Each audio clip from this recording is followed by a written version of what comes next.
Je viens de passer un mois dans le désert. Je vous raconte?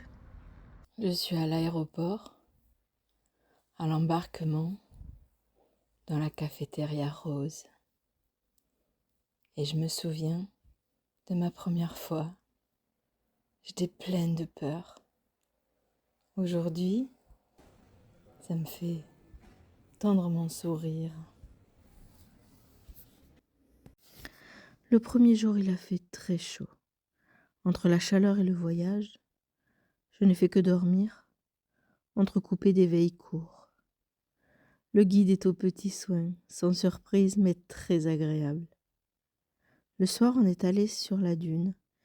Ici, il me dit que c'est ce que les Touaregs font à la fraîcheur du soir, entre amis ou en famille. Ils marchent, ils discutent, ils mangent, ils boivent le thé. On se prépare, hein.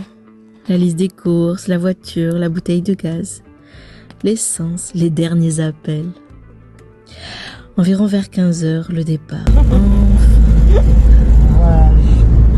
J'ai senti que rester à l'auberge, à la ville, ne m'allait pas du tout. La routine, la vie plan-plan, même si elle est très agréable, hein, parce que rien à faire, le guide est aux petits soins. Mais le départ m'a soulagée, m'a ouverte à la joie et à la légèreté. On est prêt pour 10 jours. Première étape, chercher du bois. On fait notre première rencontre. Un petit lézard. Deuxième étape, chercher une grotte, parce que la pluie s'annonce.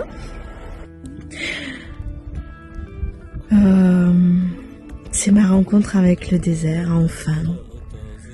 Enfin. Plus rien à faire, juste respirer, regarder, observer. On installe le camp, on fait le feu, on cuit le poulet. Soirée magique, dans le silence du désert. Nuit magique. Bien consciente puisque envahie par les moustiques.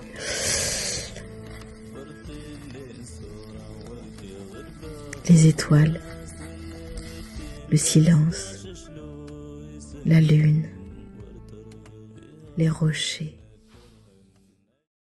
Le petit-déj, lui aussi il est magique. J'adore. On lève le camp. Bon, on a retrouvé des chaussures, si quelqu'un les reconnaît. Les abeilles ont assailli le plat de viande de chameau que l'on faisait sécher sur la voiture. Elles nous ont même suivis un petit peu sur le chemin. Le canyon et le delta de Axel. Ah waouh, c'est juste waouh.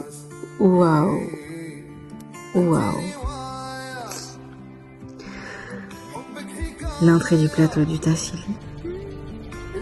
Petite pause à midi. Après une montée incroyable dans les cailloux. La paix règne. Les oiseaux chantent. Les abeilles nous ont retrouvés. Ici, on a le temps de prendre le temps d'observer les abeilles, les oiseaux, les nuages, les rochers. On lève le camp à nouveau, direction Tassili Plateau, Issaman. On a trouvé beaucoup de bois le matin dans le canyon. On a même vu l'endroit de ma nuit magique où j'ai pas dormi au mois d'avril entre le singe et le lion. Sur la route, on s'est arrêté voir des peintures et une arche. Alors, on va voir si je le prononce bien. Itelewaten, un truc comme ça. On a vu un deuxième delta.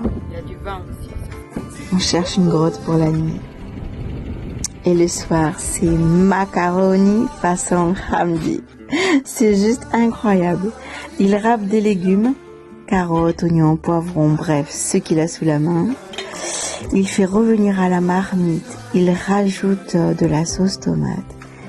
Et quand tout est fondu, il rajoute de l'eau et il reste vachement longtemps, peut-être une demi-heure quoi. Et ça crée une sauce.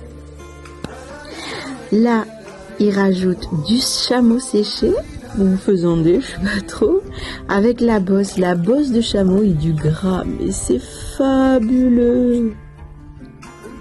En tout cas, c'était délicieux.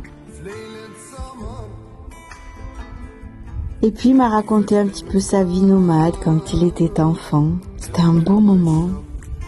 Ce que je retiens, c'est que lui, il aime sa vie nomade dans le désert, Touareg, libre et sauvage.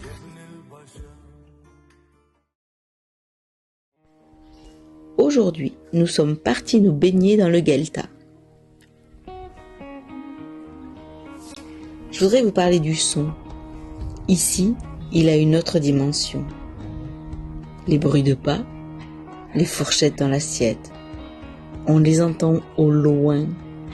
On a l'impression que les rochers prennent plaisir à les amplifier pour se divertir dans ce divin silence.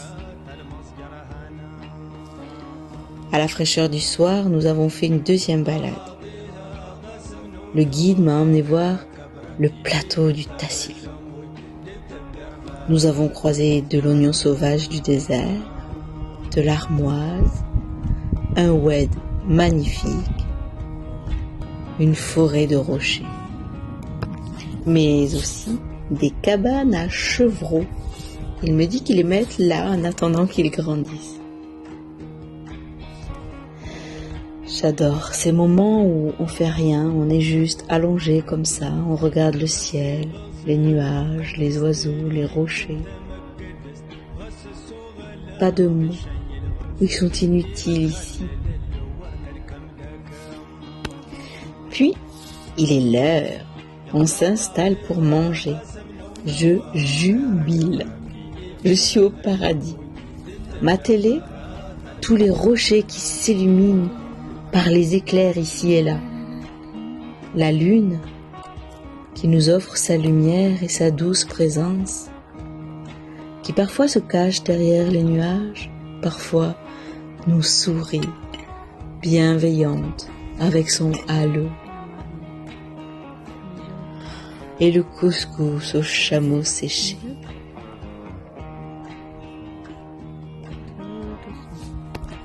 Qui cuit. Bref, entre ma vue panoramique et mon couscous, je me sens dans un Michelin et un hôtel 1000 étoiles. Je voudrais que toute ma vie ressemble à cette journée.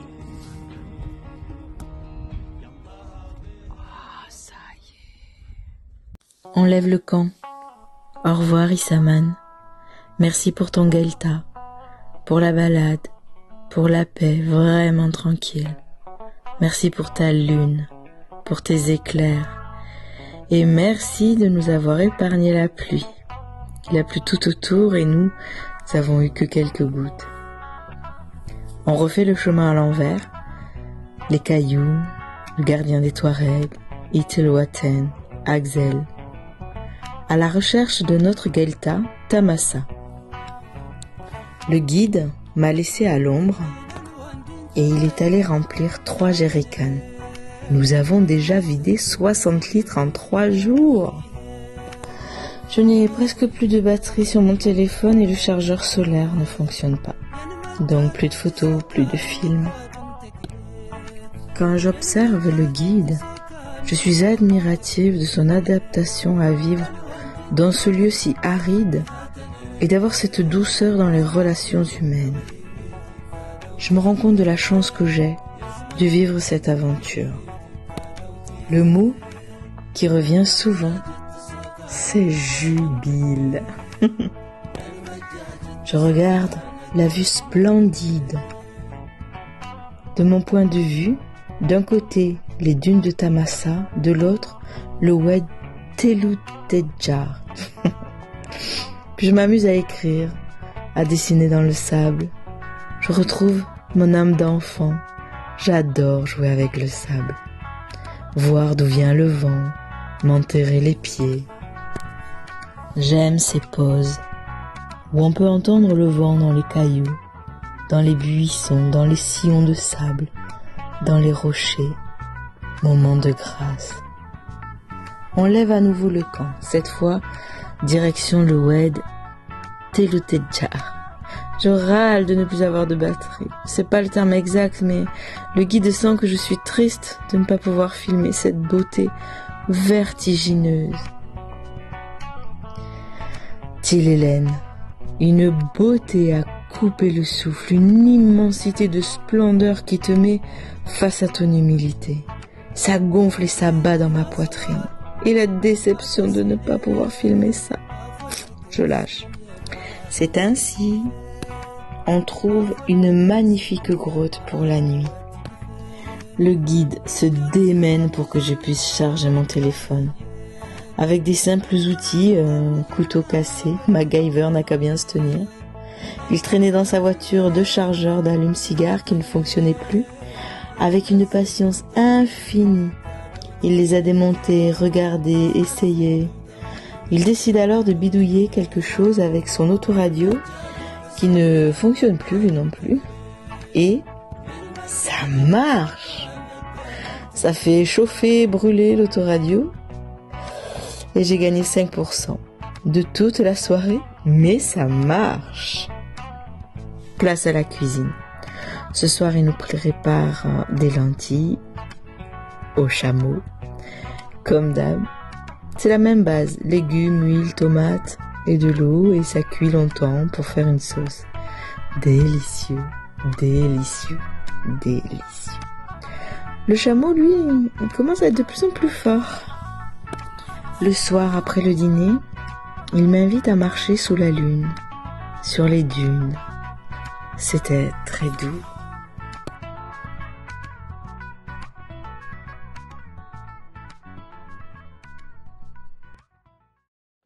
Ce matin, j'ai une vue imprenable, inspirante.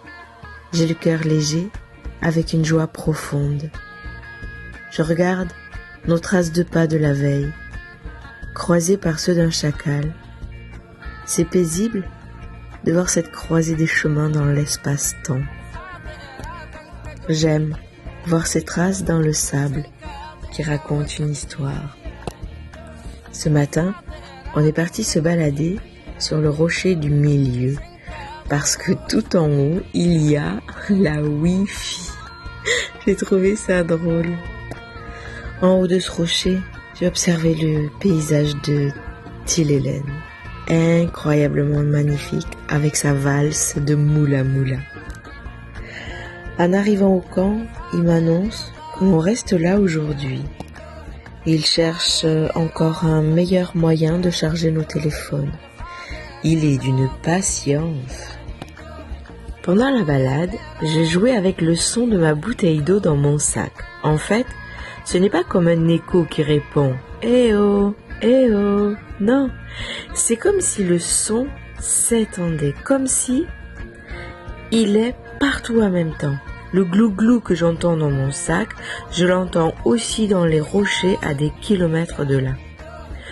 Au début, je pensais qu'il y avait d'autres gens au loin ou un animal, mais non, c'était bien ma bouteille d'eau.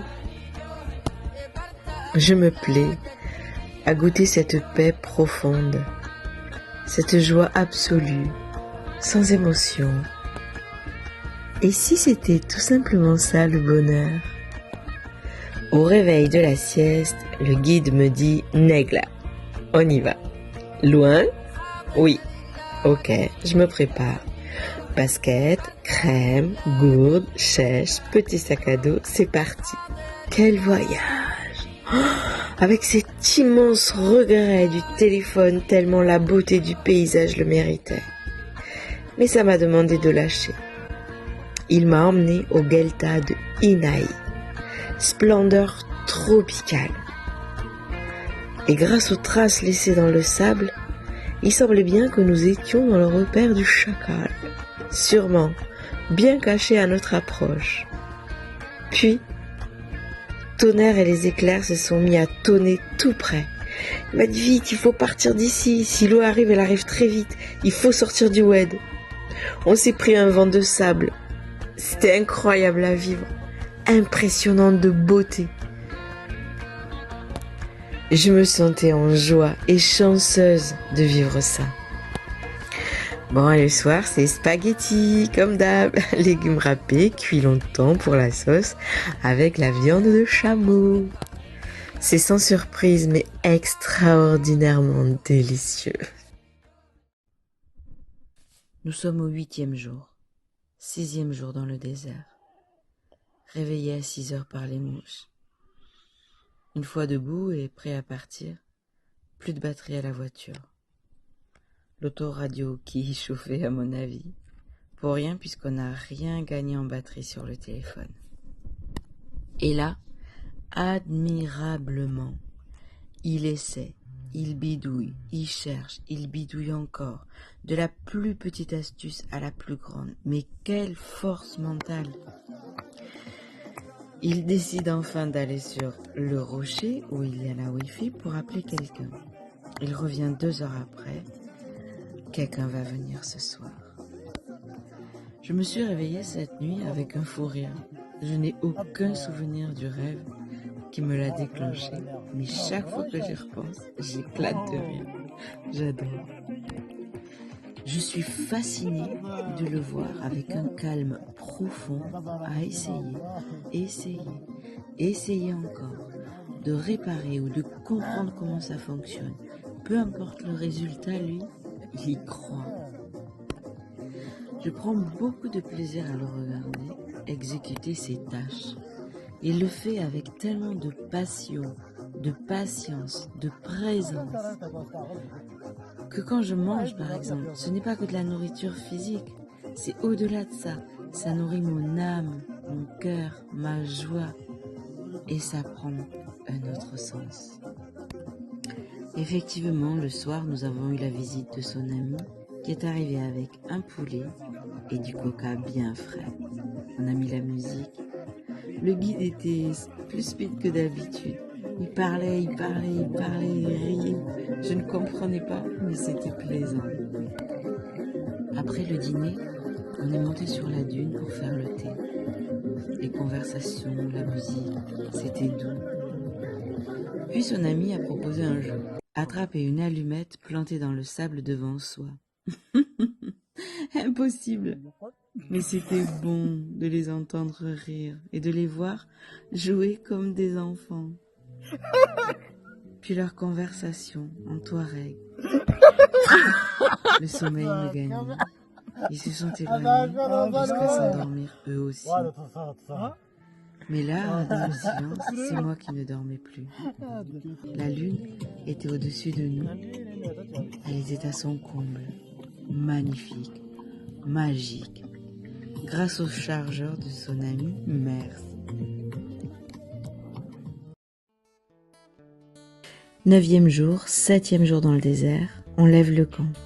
Il répare la voiture, il faut rentrer à Janet. Ce n'est pas que la batterie. Il y a aussi un problème d'électricité. Youpi! Je suis contente de rentrer. Mine de rien, l'auberge, la douche, quel plaisir. Et j'appelle mes enfants. Quel bonheur. Je suis très contente de leur parler, ça fait du bien. Bon, finalement la voiture, elle fonctionne très bien. C'était tout simplement la batterie qui s'était déchargée, mais après 50 km, elle s'est rechargée. Mais ça nous a permis de faire quelques emplettes supplémentaires.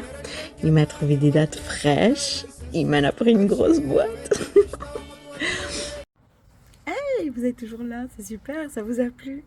Je continue une prochaine vidéo. En attendant, la prochaine fois que je repars au désert, et c'est bientôt, si vous voulez, je vous emmène. Je vous montre ça?